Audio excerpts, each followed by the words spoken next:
ਸਮੂਹ ਦਰਸ਼ਕਾਂ ਦਾ ਆਵਾਜ਼ੇ ਪੰਜਾਬ ਪ੍ਰੋਗਰਾਮ 'ਚ ਚੈਨਲ ਪੰਜਾਬੀ ਗਲੋਬਲ ਪੰਜਾਬ 'ਤੇ ਸਵਾਗਤ ਹੈ।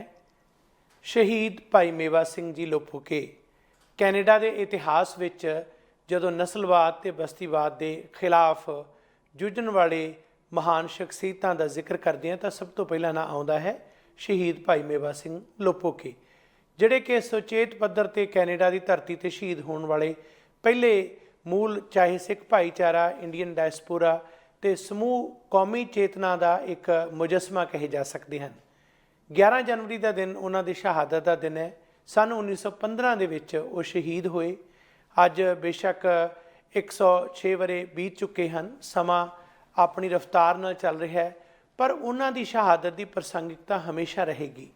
ਭਾਈ ਮੇਵਾ ਸਿੰਘ ਲੋਪੋਕੇ, ਜਿਨ੍ਹਾਂ ਨੂੰ ਯਾਦ ਕਰਦੇ ਹਾਂ, ਇੱਥੋਂ ਦੇ ਕੈਨੇਡਾ ਦੇ ਨਿਊ ਵੈਸਟਮਿਨਿਸਟਰ ਦੇ ਕੌਂਸਲਰ ਚੱਕ ਪਿਕਮਾਇਰ ਨੇ ਸਿਟੀ ਹਾਲ ਦੇ ਰਾਹੀਂ ਇੱਕ ਪ੍ਰੋਕਲੇਮੇਸ਼ਨ ਵੀ ਜਾਰੀ ਕਰਾਇਆ, ਇੱਕ ਬੜਾ ਇਤਿਹਾਸਕ ਕਦਮ ਚੁੱਕਿਆ ਜਿਹੜਾ ਕਿ ਮਾਣ ਵਾਲੀ ਗੱਲ ਹੈ, ਅਤੇ ਹੋਰਾਂ ਲਈ ਵੀ ਰਸਤਾ ਬਣਾਇਆ ਕਿ ਨਸਲਵਾਦ ਤੇ ਬਸਤੀਵਾਦ ਖਿਲਾਫ ਲੜਨ ਵਾਲੇ ਇਹਨਾਂ ਯੋਧਿਆਂ ਦੇ ਨਾਲ ਅਜੇ ਤੱਕ ਇਨਸਾਫ ਨਹੀਂ ਹੋਇਆ। ਕੈਨੇਡਾ ਦੀਆਂ ਕਿਤਾਬਾਂ ਦੇ ਵਿੱਚ ਜਾਂ ਇਤਿਹਾਸ ਦੇ ਵਿੱਚ ਉਹਨਾਂ ਨੂੰ ਅਜੇ ਵੀ ਇੱਕ ਕ੍ਰਿਮੀਨਲ ਜਾਂ ਮਰਡਰ, ਕਾਤਲ ਦੇ ਤੌਰ 'ਤੇ ਪੇਸ਼ ਕੀਤਾ ਜਾਂਦਾ ਹੈ, ਜਿਸ ਨੂੰ ਬਦਲਣ ਦੀ ਲੋੜ ਹੈ। ਰਹੀ ਗੱਲ ਜਿਸ ਦੇਸ਼ ਦੀ ਆਜ਼ਾਦੀ ਦੇ ਸੰਘਰਸ਼ ਦੇ ਵਿੱਚ ਜਾਂ ਬਸਤੀਵਾਦ ਦੇ ਖਿਲਾਫ ਯੋਧਿਆਂ ਦੀਆਂ ਸ਼ਹਾਦਤਾਂ ਹੋਈਆਂ, ਉੱਥੇ ਤਾਂ ਇਹਨਾਂ ਦਾ ਜ਼ਿਕਰ ਤੱਕ ਵੀ ਹੈ ਨਹੀਂ। ਇਤਿਹਾਸ ਪੂਰੀ ਤਰ੍ਹਾਂ ਸੱਖਣਾ ਹੈ ਜਾਂ ਫਿਰ ਚੇਤਨਾ ਪੱਧਰ 'ਤੇ ਇਹੋ ਜਿਹੇ ਯੋਧਿਆਂ ਨੂੰ ਪਰਾਂ ਕਰ ਦਿੱਤਾ ਗਿਆ। ਸੋ ਬਹੁਤਿਆਂ ਨੂੰ ਪਤਾ ਨਹੀਂ ਇਸ ਗੱਲ ਦਾ ਕਿ ਇਹਨਾਂ ਦੀ ਕੁਰਬਾਨੀ ਕਿੰਨਾ ਚਿਰ ਪਹਿਲਾਂ ਸ਼ਹੀਦ ਊਧਮ ਸਿੰਘ ਨੇ ਜਿਸ ਤਰੀਕੇ ਨਾਲ ਸ਼ਹਾਦਤ ਦਿੱਤੀ, ਲੰਡਨ ਦੇ ਵਿੱਚ ਆ ਕੇ ਉਡਵਾਇਰ ਨੂੰ ਸੋਧਿਆ।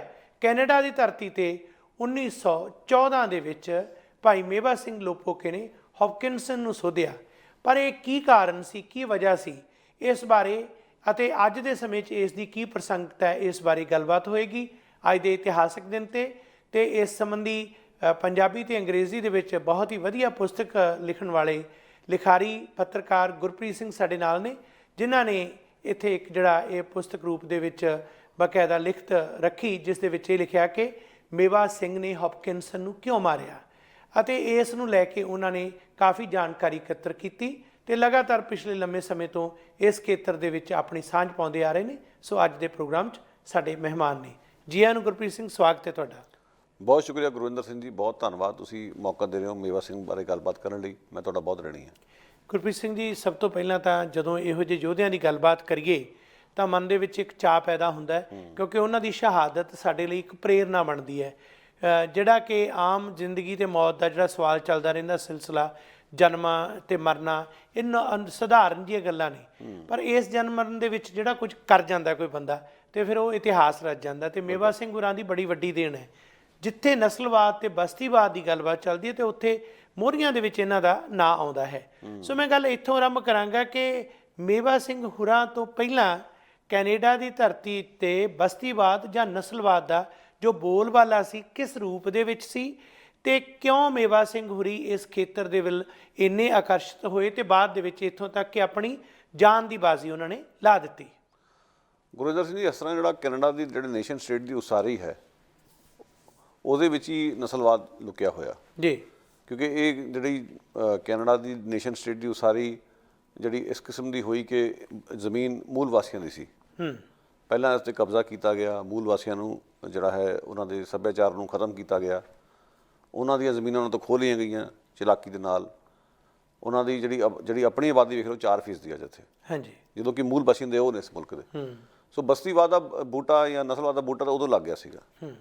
ਜਿਹੜੇ ਧਾੜਵੀ ਇੱਥੇ ਆਏ ਇਸ ਸੋਚ ਦੇ ਅਧੀਨ ਕਿ ਸਾਡੀ ਨਸਲ ਜਿਹੜੀ ਹੈ ਬਹੁਤ ਉੱਚੀ ਸੁੱਚੀ ਹੈ, ਸਾਨੂੰ ਇਸ ਗੱਲ ਦਾ ਅਖਤਿਆਰ ਬਾਈਬਲ ਨੇ ਵੀ ਦਿੱਤਾ ਹੋਇਆ ਕਿ ਜਿੱਥੇ ਸਾਡੇ ਵਿਚਾਰਾਂ ਵਾਲੇ ਲੋਕ ਨਹੀਂ ਰਹਿੰਦੇ ਉਹਨਾਂ ਨੂੰ ਅਸੀਂ ਆਦਮਖੋਰ ਗਰਦਾਨ ਕੇ ਉਹਨਾਂ ਦੀ ਜ਼ਮੀਨਾਂ ਮਲਕ ਸਕਦੇ ਹਾਂ ਜੀ। ਸੋ ਕੈਨੇਡਾ ਦੀ ਨੇਸ਼ਨ ਸਟੇਟ ਦੀ ਉਸਾਰੀ ਹੀ ਜਿਹੜੀ ਹੈ ਇਸੇ ਬੁਨਿਆਦ 'ਤੇ ਹੋਈ ਹੈ ਜੀ। ਨਸਲਵਾਦ ਤੇ ਪਹਿਲੇ ਦਿਨ ਤੋਂ ਇੱਥੇ ਭਾਰੂ ਸੀ।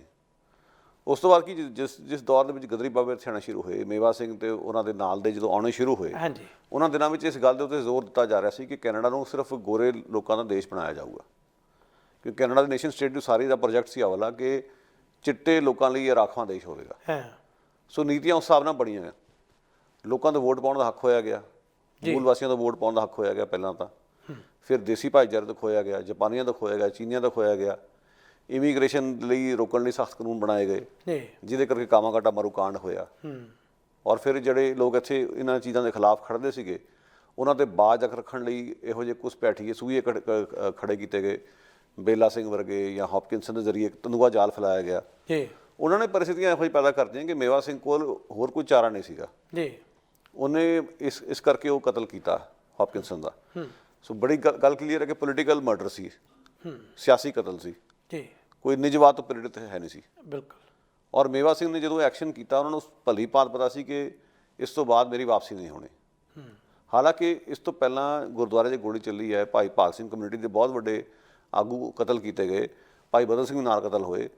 ਮੈਨੂੰ ਕੋਈ ਕਹਿਣ 'ਚ ਗੁਰੇਜ਼ ਨਹੀਂ ਕਿ ਉਹ ਵੀ ਸ਼ਹੀਦ ਨੇ ਸਾਡੇ ਲਈ, ਸਤਿਕਾਰਤ ਨੇ। ਬਿਲਕੁਲ। ਪਰ ਮੇਵਾ ਸਿੰਘ ਨੇ ਸੁਚੇਤ ਪੱਧਰ ਤੇ ਸ਼ਹਾਦਤ ਦਿੱਤੀ ਹੈ, ਜਾਣਦੇ ਹੋਇਆ ਕਿ ਹੁਣ ਮੈਂ ਮਤਲਬ ਮੌਤ ਨੂੰ ਮਾਸੀ ਆਖੂੰਗਾ ਤੇ ਫਾਂਸੀ ਦੇ ਰਸਤੇ ਝੂਲੂੰਗਾ।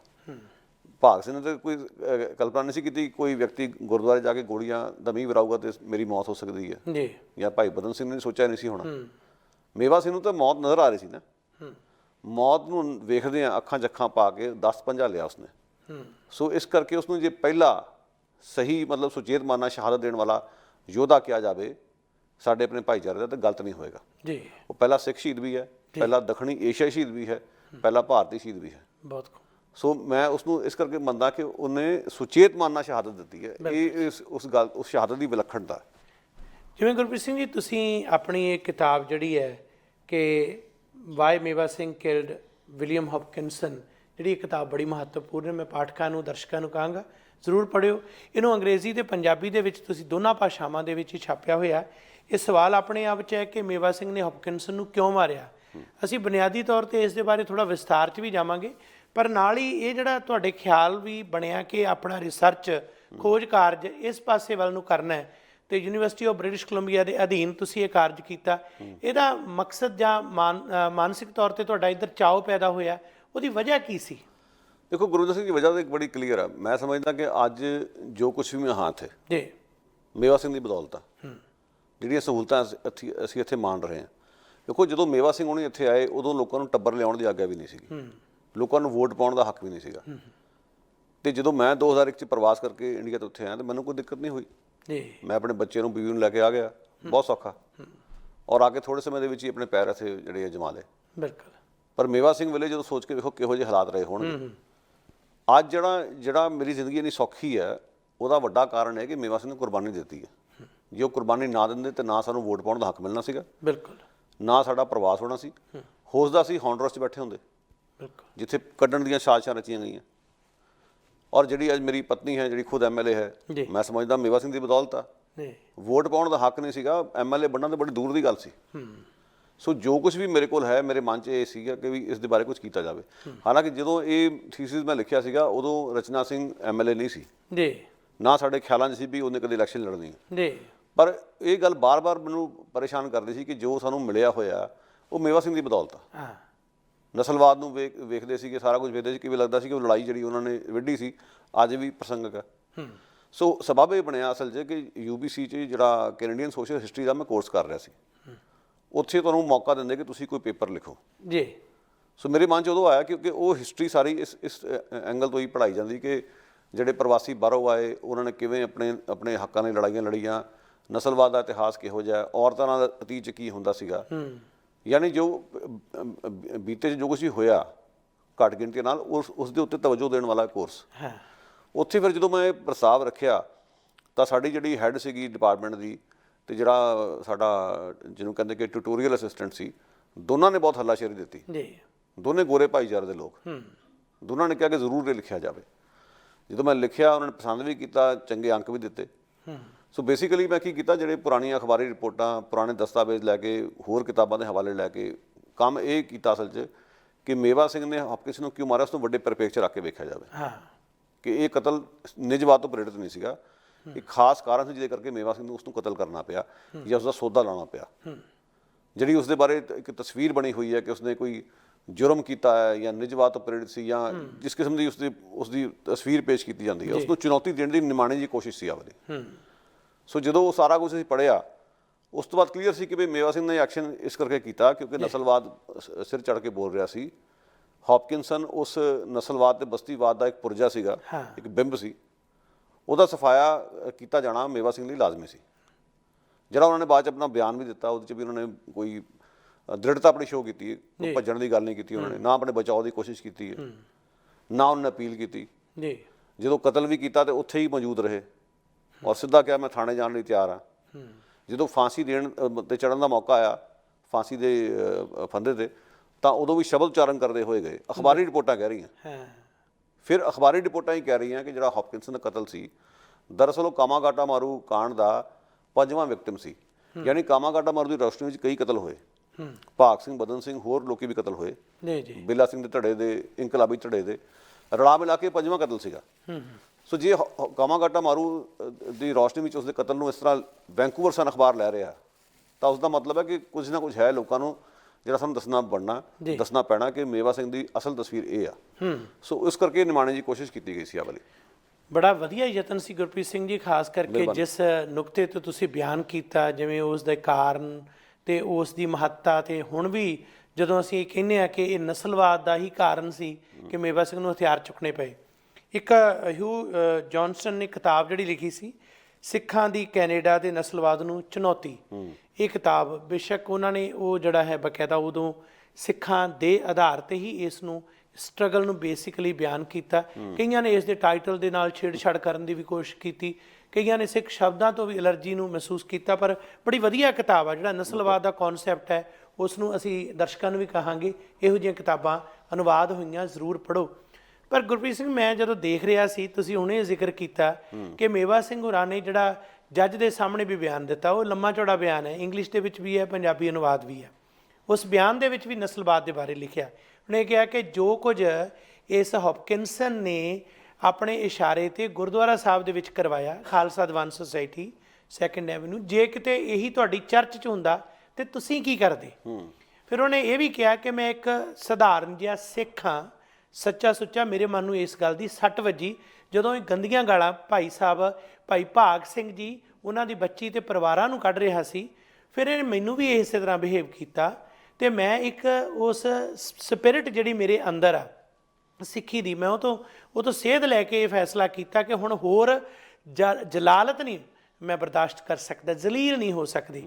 ਸੋ ਮੇਰਾ ਨਿੱਜੀ ਤੌਰ ਤੇ ਕੋਈ ਵਿਰੋਧ ਨਹੀਂ ਸੀ, ਨਾ ਕੋਈ ਨਫ਼ਰਤ ਸੀ ਇਹਦੇ ਨਾਲ, ਨਾ ਇਹਦੇ ਭਾਈਚਾਰੇ ਨਾਲ, ਪਰ ਮੈਂ ਕਦਮ ਚੁੱਕਿਆ। ਤੇ ਜਿਸ ਤਰ੍ਹਾਂ ਜਦੋਂ ਉਹਨਾਂ ਨੂੰ ਫਾਂਸੀ ਸੁਣਾਈ ਗਈ, ਉਸ ਤੋਂ ਬਾਅਦ ਵੀ ਉਹ ਖਿੜੇ ਮੱਥੇ ਪ੍ਰਵਾਨ ਕੀਤਾ, ਤੇ ਜਦੋਂ ਉਹਨਾਂ ਦਾ ਫਾਂਸੀ ਤੋਂ ਬਾਅਦ ਉਹਨਾਂ ਨੂੰ ਸੰਸਕਾਰ ਲਈ ਲਿਜਾਇਆ ਜਾ ਰਿਹਾ ਸੀ, ਉਸ ਵੇਲੇ ਵੀ ਜਿਹੜਾ ਸੰਗਤਾਂ ਕੀਰਤਨ ਕਰ ਰਹੀਆਂ ਸਨ, ਈਵਨ ਫਾਂਸੀ ਤੇ ਜਦੋਂ ਜਾ ਰਹੇ ਸਨ, ਹਰ ਜਸ ਰੇਮਨਾ ਗਾਇਲ ਹੈ ਜੋ ਸੰਗੀ ਹੈ ਤੇਰੋ, ਇੱਕ ਗੁਰਮਤਿ ਪ੍ਰੇਰਨਾ ਸੀਗੀ। ਮੈਂ ਇੱਕ ਗੱਲ ਮੇਰੇ ਵਾਰ-ਵਾਰ 'ਚ ਖਿਆਲ ਆਉਂਦੀ ਹੈ, ਜਦੋਂ ਇਤਿਹਾਸ ਲਿਖਿਆ ਜਾਂਦਾ ਕਈ ਵਾਰ ਇਸ ਚੀਜ਼ ਨੂੰ ਸੁਚੇਤ ਪੱਧਰ 'ਤੇ ਮਨਫੀ ਕਰ ਦਿੱਤਾ ਜਾਂਦਾ ਹੈ ਕਿ ਗਦਰ ਲਹਿਰ ਦੇ ਇਹਨਾਂ ਯੋਧਿਆਂ ਦਾ ਇਤਿਹਾਸ, ਜਿਵੇਂ ਕਿ ਅਸੀਂ ਮੇਵਾ ਸਿੰਘ ਜੀ ਦੀ ਗੱਲ ਕਰੀਏ, ਜਦੋਂ ਕੈਨੇਡਾ ਦੇ ਵਿੱਚ ਆਏ ਬਕਾਇਦਾ ਇਹਨਾਂ ਨੇ ਖਾਲਸਾ ਦੀਵਾਨ ਸੁਸਾਇਟੀ ਸਥਾਪਨਾ ਹੋਈ। ਸੋ ਅੰਮ੍ਰਿਤਧਾਰੀ ਸਿੱਖ ਸਜੇ, ਜੂਨ 1908 ਦੇ ਵਿੱਚ ਅੰਮ੍ਰਿਤ ਛਕਿਆ ਤੇ ਹੋਰ। ਪਰ ਸਾਡੇ ਲਿਖਾਰੀ ਇਸ ਗੱਲ ਦੇ ਪ੍ਰਤੀ ਬਹੁਤ ਹੀ ਸੌੜੀ ਸੋਚ ਨੂੰ ਰੱਖਦੇ ਨੇ, ਤੇ ਇਸ ਗੱਲ ਨੂੰ ਕਹਿਣ ਤੋਂ ਗੁਰੇਜ਼ ਕਰਦੇ ਹੋਏ ਇਤਿਹਾਸ ਦੇ ਇੱਕ ਪਾਸੜ ਪਹਿਲੂਆਂ ਨੂੰ ਬਿਆਨ ਕਰਦੇ ਨੇ। ਤੁਸੀਂ ਪੂਰਾ ਮੁਕੰਮਲ ਇਸ ਦਾ ਵਿਸ਼ਲੇਸ਼ਣ ਕੀਤਾ ਤੇ ਨਾਲ ਉਸ ਇਤਿਹਾਸ ਨੂੰ ਐਂਡ ਤੱਕ ਪੜ੍ਹਿਆ। ਸੋ ਮੈਂ ਚਾਹਾਂਗਾ ਤੁਸੀਂ ਇਸ ਦੇ ਬਾਰੇ ਜ਼ਰੂਰ ਆਪਣੇ ਵਿਚਾਰ ਦਿਓ। ਦੇਖੋ ਗੱਲ ਸਰ, ਜਿਹੜਾ ਇਹ ਗੱਲ ਤੇ ਡਾਕੂਮੈਂਟ ਹੋ ਚੁੱਕੀ ਕਿ ਮੇਵਾ ਸਿੰਘ ਜਦੋਂ ਫਾਂਸੀ ਤਖਤ ਤੇ ਲਿਆ ਜਾ ਰਿਹਾ ਸੀਗਾ ਤਾਂ ਸ਼ਬਦ ਉਚਾਰਨ ਕਰ ਰਹੇ ਸੀ। ਅੰਗਰੇਜ਼ੀ ਅਖਬਾਰਾਂ ਵੀ ਕਹਿ ਰਹੀਆਂ, ਔਰ ਮੈਂ ਉਸ ਅਖਬਾਰ ਦੀ ਕਲਿੱਪਿੰਗ ਨੂੰ ਆਪਣੀ ਇਸ ਕਿਤਾਬ ਦੇ ਵਿੱਚ ਜਿਹੜਾ ਨਾ ਅੰਕਿਤ ਵੀ ਕੀਤਾ ਹੋਇਆ, ਸ਼ਾਮਲ ਕੀਤਾ ਹੋਇਆ, ਇੱਕ ਸੈਂਪਲ ਦੇ ਤੌਰ ਤੇ ਕਿ ਲੋਕੀ ਆਪ ਵੇਖ ਲੈਣ। ਉਸ ਸਿੱਧਾ ਹੈਡਲਾਈਨ ਤੋਂ ਲੈ ਕੇ ਖਬਰ ਦਾ ਮਜ਼ਮੂਨ ਹੀ ਇਹ ਹੈ ਕਿ ਜਦੋਂ ਉਹਨਾਂ ਨੂੰ ਫਾਂਸੀ ਦੇ ਫੰਦੇ ਤੇ ਲਿਜਾਇਆ ਗਿਆ ਤਾਂ ਉਹ ਸ਼ਬਦ ਉਚਾਰਨ ਕਰ ਰਹੇ ਸੀ। ਸੋ ਇੱਕ ਇਹ ਦ੍ਰਿੜਤਾ ਨਜ਼ਰ ਆਉਂਦੀ ਕਿ ਕਿਸ ਤਰ੍ਹਾਂ ਉਹ ਕਨਵਿਕਸ਼ਨ ਵਿੱਚੋਂ ਕਤਲ ਕਰਕੇ ਮੌਤ ਦੀ ਅੱਖਾਂ ਜੱਖਾਂ ਪਾ ਕੇ ਵੇਖ ਰਿਹਾ, ਉਹਨੂੰ ਕੋਈ ਫਰਕ ਨਹੀਂ ਹੈ। ਪਹਿਲੀ ਗੱਲ ਤਾਂ ਇਹ ਹੈ। ਫਿਰ ਇਹ ਗੱਲ ਵੀ ਡਾਕੂਮੈਂਟ ਹੋਈ ਹੈ ਕਿ ਉਹਨਾਂ ਨੇ ਅੰਮ੍ਰਿਤ ਛਕ ਕੇ ਤੇ ਸਿੱਖ ਸਜੇ ਸੀਗੇ। ਬਿਲਕੁਲ। ਖਾਲਸਾ ਦੀਵਾਨ ਸੁਸਾਇਟੀ ਜਦੋਂ ਬਣੀ ਉਸ ਵੇਲੇ, ਫਿਰ ਖਾਲਸਾ ਦੀਵਾਨ ਸੁਸਾਇਟੀ ਵਾਸਤੇ ਚੰਦਾ ਉਗਰਾਈ ਕੀਤੀ ਚੰਦੇ ਦੀ। ਸੋ ਸਿੱਖੀ ਰੰਗ ਸੀ ਤਾਂ ਉਹ ਰੰਗੇ ਹੋਏ ਸੀ, ਇਹਦੇ 'ਚ ਕੋਈ ਦੋ ਰਾਵਾਂ ਹੈ ਨਹੀਂ ਗੀਆਂ। ਜ਼ੁਲਮ ਦੇ ਖਿਲਾਫ ਜਦੋਂ ਖੜੇ ਹੋਣ ਦੀ ਗੱਲ ਆਈ, ਉਹਦੇ ਲਈ ਵੀ ਉਹਨਾਂ ਨੂੰ ਬਹੁਤੀ ਸੇਧ ਜਿਹੜੀ ਹੈ ਗੁਰਬਾਣੀ ਤੋਂ ਹੀ ਮਿਲੀ। ਜੇ ਉਹਨਾਂ ਦੇ ਹਲਫੀਆ ਬਿਆਨ ਨੂੰ ਚੰਗੀ ਤਰ੍ਹਾਂ ਪੜ੍ਹੀਓ, ਤੁਹਾਨੂੰ ਕੁਛ ਸ਼ੇਡ ਨਜ਼ਰ ਆਉਂਦੇ ਉਸ ਚੀਜ਼ ਦੇ। ਉਹਨਾਂ ਨੂੰ ਇਸ ਗੱਲ ਦੀ ਤਕਲੀਫ ਸੀ ਕਿ ਗੁਰਦੁਆਰੇ ਦੀ ਬੇਹਰਮਤੀ ਹੋਈ ਹੈ। ਬਿਲਕੁਲ। ਹੁਣ ਉਹ ਗੱਲ ਅੱਜ ਦੇ ਸਮੇਂ 'ਚ ਵੀ ਪ੍ਰਸੰਗਕ ਹੈ। ਹਾਂ। ਤੁਸੀਂ ਦੇਖਿਆ ਹੋਣਾ ਕਿ ਜਦੋਂ ਇੱਥੇ ਮੁਸਲਮਾਨਾਂ ਦੇ ਇਬਾਦਤਗਾਹਾਂ ਤੇ ਕੁਝ ਹਮਲੇ ਹੋਏ ਗੋਰੇ ਨਸਲਵਾਦੀਆਂ ਵੱਲੋਂ, ਹਾਂਜੀ। ਉਦੋਂ ਵੀ ਸਿਸਟਮ ਨੇ ਦਹਿਸ਼ਤਵਾਦ ਜਾਂ ਦਹਿਸ਼ਤਗਰਦ ਸ਼ਬਦ ਵਰਤਣ ਤੋਂ ਗੁਰੇਜ਼ ਕੀਤਾ। ਜੇ ਘੱਟ ਗਿਣਤੀ ਦਾ ਕੋਈ ਫਿਰਕੇ ਦਾ ਵਿਅਕਤੀ ਜਾਂ ਕੁਝ ਕਰਦਾ ਜੀ ਤਾਂ ਉਹਨੂੰ ਤੁਰੰਤ ਦਹਿਸ਼ਤਗਰਦ ਕਹਿ ਦਿੱਤਾ ਜਾਂਦਾ। ਜੀ। ਅੱਜ ਵੀ ਹੁਣ ਅਮਰੀਕਾ 'ਚ ਵਾਸ਼ਿੰਗਟਨ 'ਚ ਹੋਇਆ, ਜਿਵੇਂ ਉਹ ਗੋਰੇ ਨਸਲਵਾਦੀਆਂ ਨੇ ਜਾ ਕੇ ਬੁਰਸ਼ਾਗਿਰਦੀ ਕੀਤੀ, ਪੁਲਿਸ ਨੇ ਕਮੀ ਬਣ ਕੇ ਖੜੀ ਰਹੀ ਉੱਥੇ। ਬਿਲਕੁਲ। ਜੇ ਉਹ ਸਿਆਹ ਨਸਲ ਦੇ ਲੋਕ ਹੁੰਦੇ ਤਾਂ ਤੁਸੀਂ ਵੇਖਣਾ ਕੀ ਹੋਣਾ ਸੀ ਉੱਥੇ। ਹਾਂਜੀ।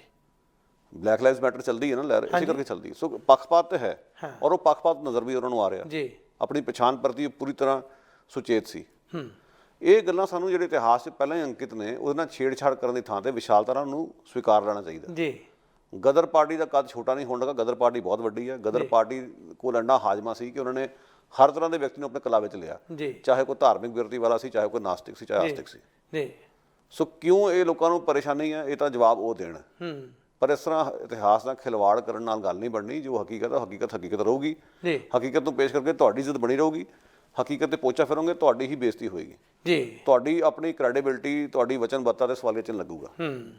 ਸੋ ਮੈਂ ਸਮਝਦਾ ਕਿ ਮੇਵਾ ਸਿੰਘ ਦੀ ਅਸਲੀ ਤਸਵੀਰ ਇਹੀ ਬਣਦੀ ਹੈ ਕਿ ਉਹ ਵਿਸ਼ਵਾਸੀ ਸਿੱਖ ਸੀ, ਅੰਮ੍ਰਿਤਧਾਰੀ ਸੀ, ਗੁਰਬਾਣੀ ਤੋਂ ਸੇਧ ਲਈ ਸੀ ਉਹਨਾਂ ਨੇ।